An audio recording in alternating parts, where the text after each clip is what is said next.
Adam, first time we've actually met one another personal, but I have actually met you, even though I haven't spoke to you. I did film your last fight when you fought Sean Jackson. Sean fought both of them, hadn't I? Yeah, I was going to say, well, go on then.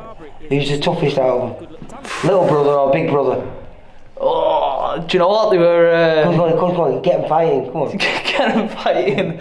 They'll get in the ring with one another to sort it out. Tough, you know, it's a tough one.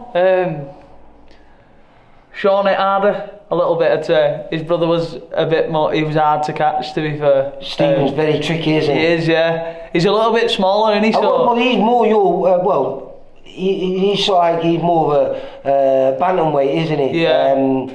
Stephen, and he's more of a featherweight, super featherweight, Sean, I'd say. He's naturally a little bit bigger. Yeah, he's definitely bigger, a bit wider as well, but they're both good fighters, to be fair. They're very good brothers. Glad I fought them both. Yeah.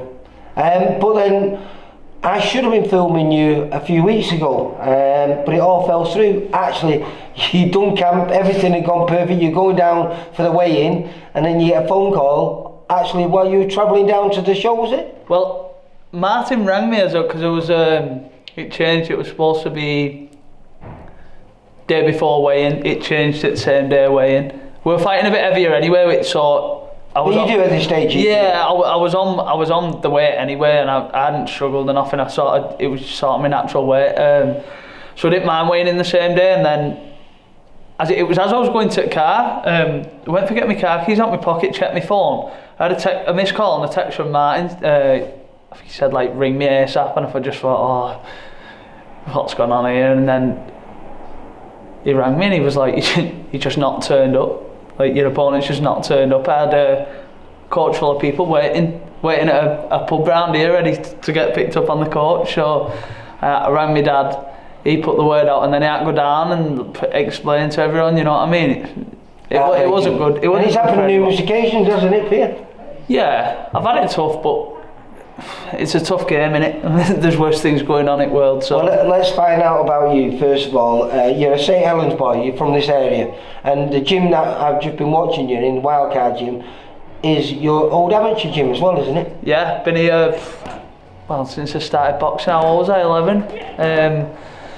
We started off in here, just this little room. This was like the original gym. Yeah. It's a community centre, this place. Yeah, so not just a boxing gym. Yeah, originally that was a youth club, and we only had like this space here. And then, obviously, the youth club shut, so we then moved into there, which meant we got the big gym. You know what I mean? It's massive, so there was more space. But yeah, I've been here since I was 11. And how many fights did you have as an amateur then? And how did you do? How many fights? You might have to ask Dom, because I just used to turn up and fight. That's all it was to me at the start. Just sort of being in here with lads, and then just turning up. What was your decision then to turn pro? Then what made you decide to turn pro? And how old were you when you decided to turn pro? A bit of a weird one actually. I went into the army. I sort of probably wrote it off a little bit, went into the army. My plan was to just go in there and box, you know what I mean? Be a tracksuit soldier, don't have to do much, just train and that. So that was my original plan. Got in there, well, obviously I was putting the miles in out on the road and that. Got in there, and within a few weeks, I ended up with stress fractures on my shin. Just from running and probably carrying weight and stuff, so got turfed out of there. They deferred me for a year. I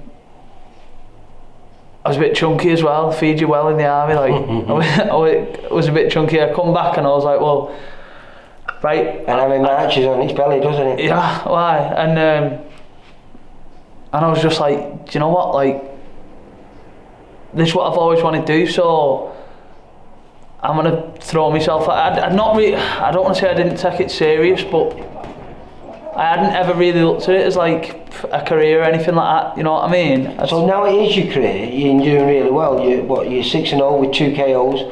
How did you and Martin get together? Because I know Martin's from this area, but did you go to Martin or did Martin get brought to you? How did it work out? That because you were his first prodigy. Yeah.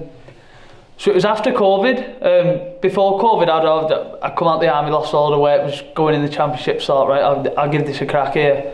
Got all the weight off that I put on, and then I was weighing in on the Sunday, and on the Wednesday they called the lockdown.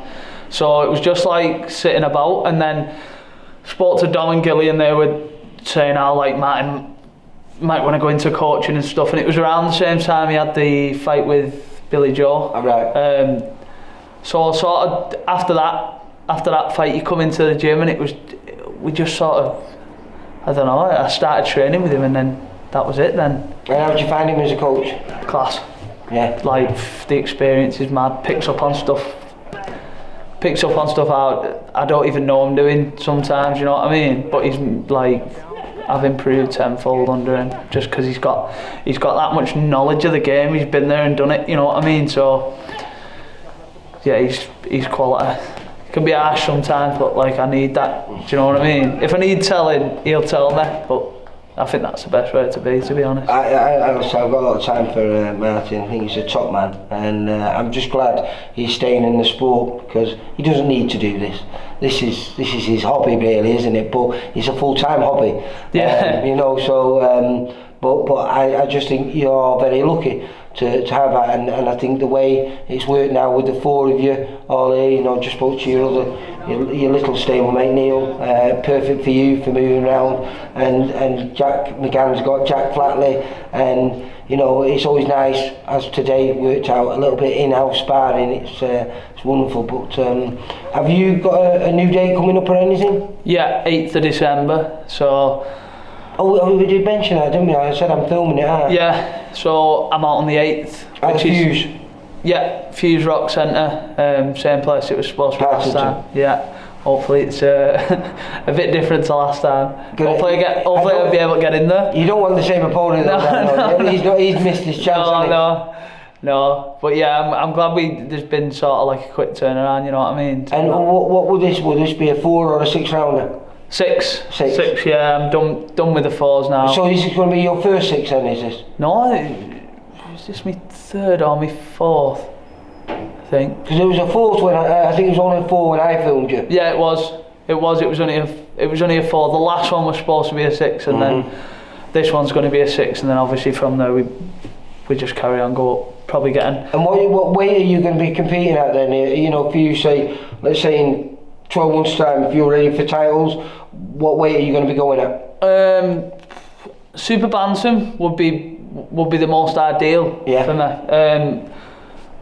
I make 9 stone. I've never like really had a problem, you know what I mean? I do it pretty easy. So if you're doing it easy, then that's what you're doing it wrong, aren't you? Yeah, exactly. Like, should never be too easy. Yeah, I think just because it's early in my career and that, and I'm comfortable. Also, you're not getting the luxury of those day before weigh-ins too often. Yeah, exactly. So if you're not getting that, you've got to be coming in at least 4 or 5 pound heavier than perhaps you want to be fighting at. Yeah, that's what it is. But I reckon maybe even bantam, depending on. You'd be top for bantamweight, though, wouldn't you? Yeah, it'd be quite a big bantamweight, like. But see how it goes. See how I feel doing super bantam, and then if I'm alright doing that, I'll probably try and get to bantam, be a big bantamweight. Right, well listen, good luck for December the 8th. I'll be down there and filming it, so looking forward to watching you in action. Should be a good night. I think we've got a show the night afterwards in Bolton, so it should be a busy weekend for me.